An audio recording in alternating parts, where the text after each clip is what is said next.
जेनेरेसनको कुरा त्यसरी चल्दाखेरि पहिला हाम्रो पालामा चाहिँ यस्तो थियो कि गाउँ गाउँ देउसी भैलो खेलिन्थ्यो। मतलब म कतिपय चाहिँ मेरो गाउँ छोडेर लास्टमा मेरो गाउँमा चाहिँ देउसी खेल्नु नपरे पनि त्यो गाउँमा उठाउन पनि मिल्थ्यो। त्यो एउटा समूहको नाम दर्ता भइसकेपछि अनि अरू अरू गाउँमा गएर देउसी खेल्ने, त्यसो गरेर पैसाहरू कलेक्सन गरिन्थ्यो त्यो समयमा। अनि अब हाम्रो चाहिँ कस्तो थियो भने म फेरि त्यो जमानाको ठुटे गायक एचके सिङ्गर भन्छ नि,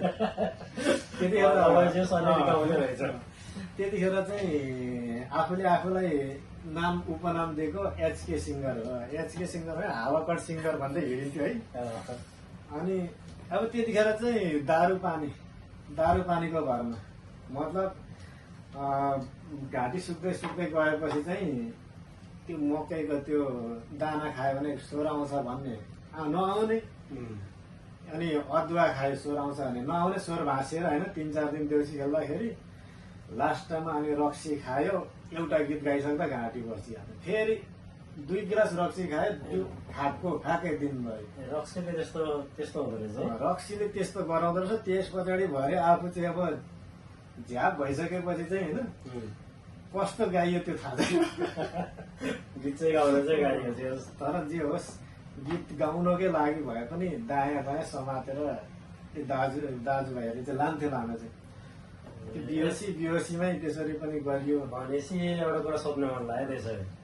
अनि यो गीत गाउने त्यति बेलादेखि गीत गाउने भइसक्यो तपाईँ, अनि बिचमा चाहिँ कसरी छोड्यो त नि भने? यस्तो भयो, बिचमा सङ्गीत सिक्ने पनि भए।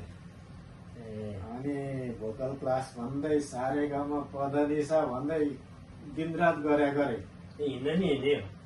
तर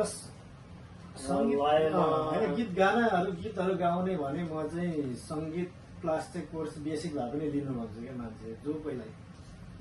किनभने त्यो चाहिँ कस्तो हुन्छ भने हार्मोनियमको जुन लेभल हुन्छ, त्यो स्वरको नोटहरू हुन्छ, त्यहाँ पुगिसकेपछि हामी अहिले गीत गाउँदाखेरि लु म यहाँ गीत गाएँ भने ठिकै मलाई गाएको जस्तो फिल हुन्छ।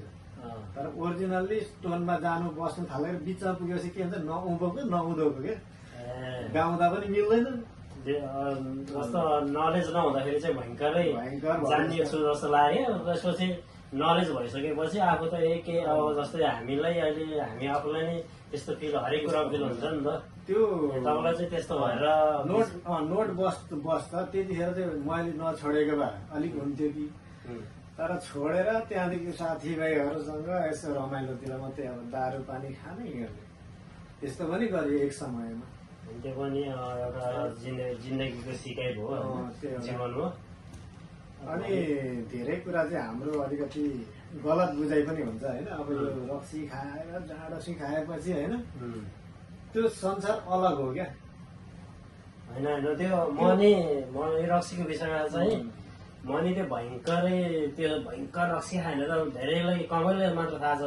भयङ्कर खाने त होइन, तर कहिलेकाहीँ नखाएको मान्छे चाहिँ होइन कि, कहिलेकाहीँ चाहिँ राम्रै खाएको भनौँ न। कहिलेकाहीँ चाहिँ त्यो जस्तै म अहिले कफी अहिले एकदमै पिउँछ नि, त्यो कफीले दिमागको हुन्छ नि, मलाई कस्तो हुन्छ नि, के काम गर्दाखेरि कफी नखाइकन काम गर्नु र त एडिक्ट भएर त्यो रक्सीको नि नसा भन्ने कुरो जेसुकै पनि त्यस्तो कफी पनि त लाग्दैन नि त, तर त्यसले दिमागको एउटा लेभलमा पुऱ्याइदिन्छ नि।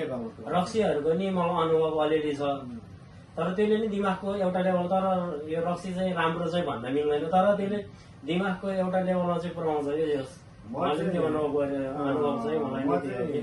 चाहिँ रक्सीको अनुभवी भएर होला होइन, राम्रो चाहिँ म भन्दिनँ। त्यो रक्सीलाई मैले कन्टिन्यू दिएको भए आज म यहाँ हुँदिन पनि थियो होला। साथीहरू कोही त माथि नै पुगिसक्यो होइन, सँगै खाने। रक्सीलाई मात्र होइन, उसको अब भावीले कर्ममा उसको रक्सी चाहिँ एउटा माध्यम मात्र भन्यो कि, अब कर्ममै उसको आयु भनेको। म फेरि यो कुरा के भने जन्म र मृत्यु चाहिँ माथिबाटै यो चाहिँ हामीले भन्छ नि छैटौँको दिनमा लेखेर आएको हुन्छ भनेर।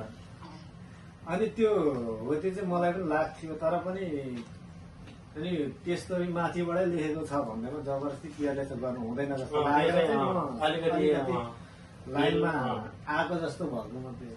तिल के भन्छ अरे बार भने तिल जोगिन्छ भन्छ नि बडाबडीहरूले त्यति मात्र सोच्नु पर्यो हामीले चाहिँ होइन मलाई त्यो त सम्झेर मलाई त्यस्तो लाग्थ्यो त्यो जमानामा अब कसरी छोड्ने उम्, साथीसँगै बसेको एकजना भतिजले छोड्यो है उम्, अब कसरी छोडेछ म त छोड्नै सक्दिनँ मन हुनुपर्छ अङ्कल भन्यो उम्, अनि मन त मैले नि कतिचोटि गरेर सक्दै सकेँ तर यस्तो हुँदो रहेछ जब मनलाई नै मारेर हिँड्नु सक्यो भने जित्यो उम्, नत्र जितिँदैन रहेछ क्या त्यसरी म सुरुमा त 6-7 दिन हुँदा त झन्डै पागल जस्तै भएको थियो त्यतिखेर म भेटेको खाइ नै हाल्थेँ तर म नभेट्ने गरी बसेको म एकदम अलिकति जाडा खिन्न हुने ठाउँमै गएर बसेको कारणले गर्दा पाइनँ उम्, नपाएको 15-20 दिनदेखि मलाई अलिअलि अब त्यो वास्ता हुनु छोडेको मैले लास्टमा जुन चिज खाएको अझै पनि मलाई त्यो चिज चाहिँ कुरा गऱ्यो भने मुख रसाउँछ